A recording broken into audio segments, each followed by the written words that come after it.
Hi everyone, welcome to Mystic Tarot Oracle PH. New viewers, welcome. My lovely subscribers, welcome as well. Thank you for always here and supporting me. Today's reading po ay, if you find this video on April the 1st, this message is meant for you. On April the 1st, there is a full moon in Libra. So, titingnan natin kung ano yung mga kailangan yung gawin, kung may i-compromise pa po kayo, i-jeopardize. So, tingnan natin yung sitwasyon nyo po. Now, this is just a general reading. So, hindi lahat makaka-resonate. So, yung hindi nakaka-resonate, leave it behind. Kasi hindi pa para sa inyo. So, this is also a collective reading as well. Okay, so, let's begin the reading. Oops, meron tayo niyan. Okay, so we got fire. We've got 8 of fire.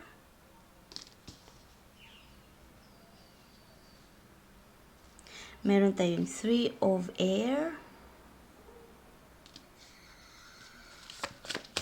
Okay.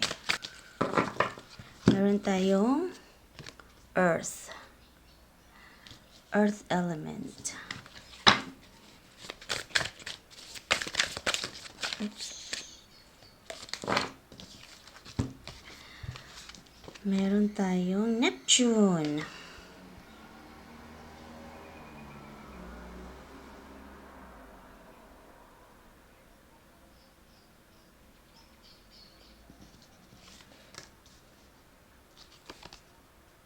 Meron tayong water dawn.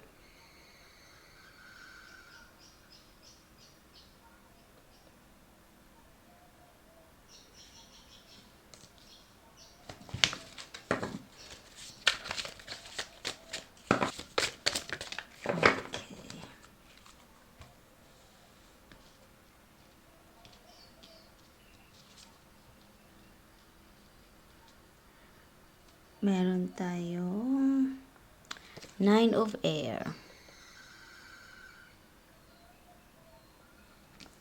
Okay, let's take a look. Anong meaning niya? So, we got 8 of fire. 8 of fire. Movement. Ito po yung keywords niya po. So, movements, progress, solidity, accomplishments. So, news or major changes in your life will be moving. Okay? So, ibig sabihin, yung obstacle mo po, there is a progress and it will be cleared soon. Yung sinasabi niya po. Okay? Okay, meron tayong 3 of air. Keywords: conflict, struggles, heartache, disappointment, tears, separation. So, you are feeling at the moment with conflict, struggle, heartache, disappointment, tears, and you even feeling separation. So, this is where you are. But according to 8 of fire, you will clear this one. Matatapos mo din yung binibitbit mo. Okay? Yung obstacle mo, may katapusan din yan. Meron tayong earth. Let's take a look at the earth. New venture, opportunity, promise, achievement. So, you maybe feel that you disappointment, you feeling separation, you feeling down ka talaga sa problema mo. So, according to this fire and earth, you will be clearing soon. Kasi may progress na, meron na pong sagot ang marireceive mo po. So, may yung inaantay mo na answer prayers is already on the way. Okay, meron tayong Neptune. Let's take a look at Neptune. Inspiration, psychic dreams, illusion, confusion, marine, shoreline. Kung meron, pay attention to your dreams as well, or even your everyday life na medyo something is not quite right. Kasi there's also a sign na binibigay din sa iyo. Okay? And try to focus as well kasi wag kang magpapadala sa feelings mo. I know it's hard, but try na to kasi minsan mahahaluan siya ng maibang yung iniisip mo, iba-iba na lang. So instead na magiging positive ka, concentrate ka sa positivity. So yun ang gawin mo, okay? Kasi kung nagpapadala ka, wala. Maano lang yan, ma-feel ka din na even more down.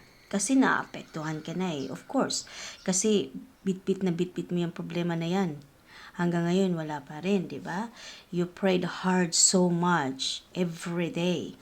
Tapos wala pang sagot.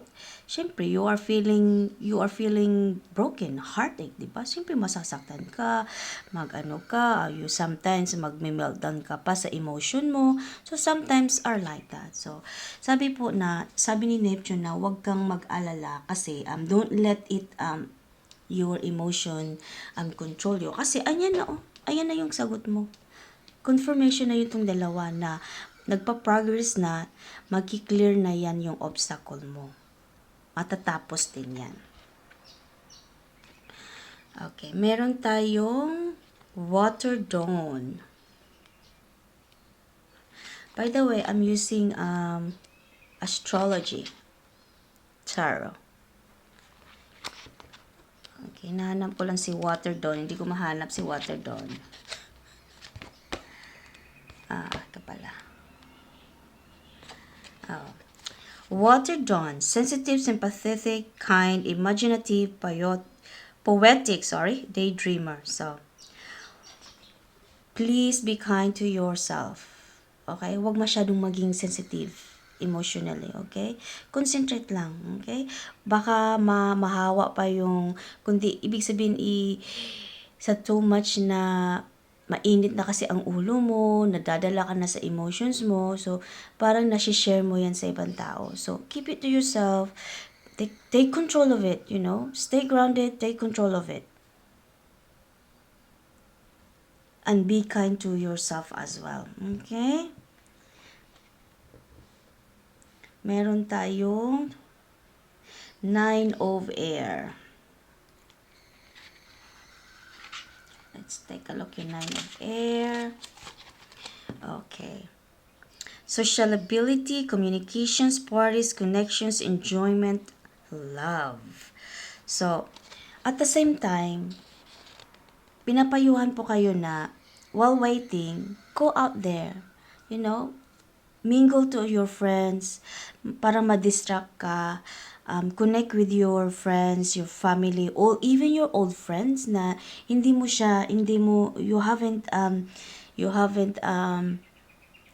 pa na siya nakikita for a long time.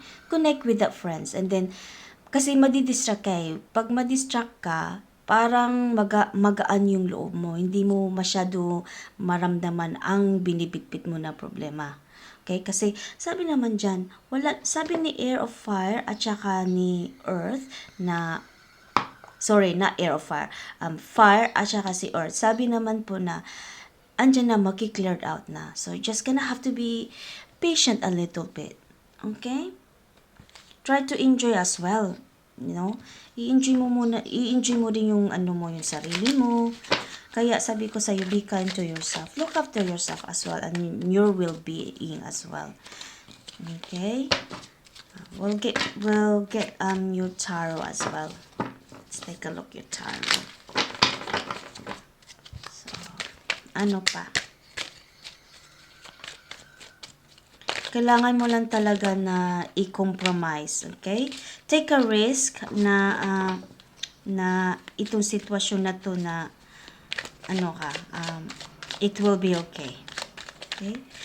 Being in that situation no na risky talaga yan, pero gusto mo yan na gustong-gusto mo yan na whatever is that you wanted, that you've been asking. Okay? And kaya hindi pa binibigay sa iyo, or matagal na hindi binigay sa iyo kasi it's too risky. So kumbaga parang si Divine Universe, inaantay niya when is the right time to give it to you. But according to fire and air, you'll be cleared soon. Marireceive mo to, makukuha mo na to. Okay? Meron tayong 10 of Swords. See, sabi ko sa'yo this is also a confirmation endings. Matatapos na ang mga problema mo. Whatever is that. Okay? Meron tayong 3 of Swords. Manalig ka lang. Be positive. I know it's hard, but yeah.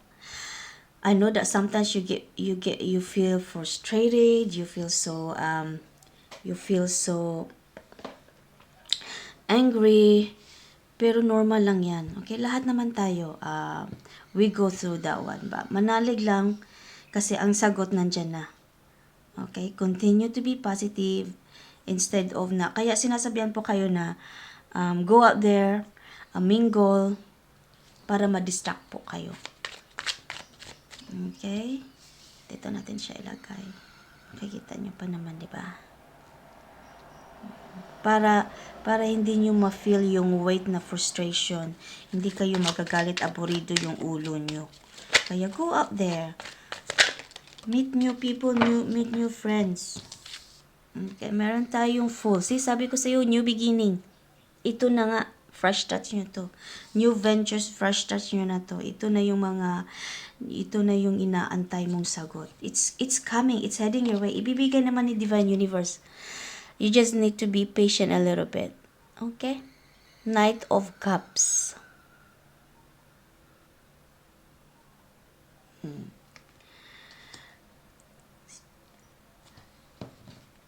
Knight of Cups. So,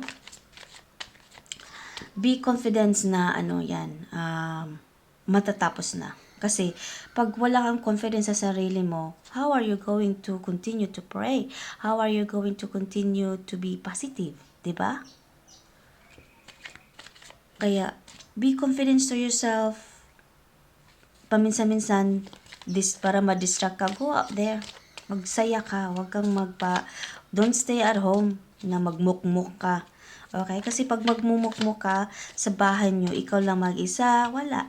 Maano mo yung yung problema mo, even more madadrown ka.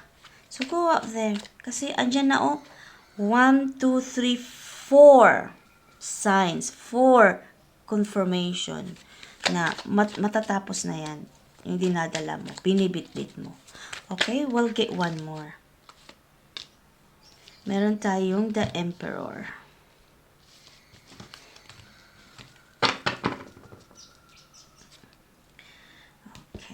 Ma-stabilize ka din yan, okay? Ma-stable din yan yung yung sitwasyon mo.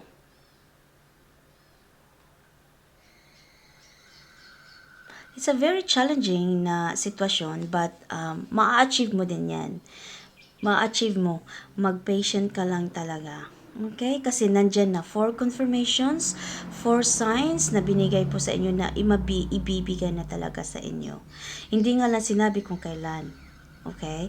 But it's already on the way. It will be clear soon. Yun yung sinasabi po. Soon. So it could be tomorrow. It could be next week, in 2 weeks time. You know? So yun yung sinasabi niya po. Okay? And I hope you enjoyed this reading po. Yan lang talaga ang makonect ko na energy po.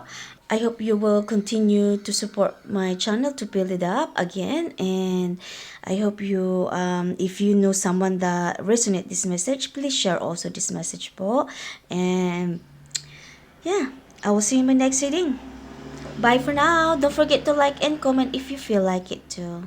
See you in my next reading, everyone.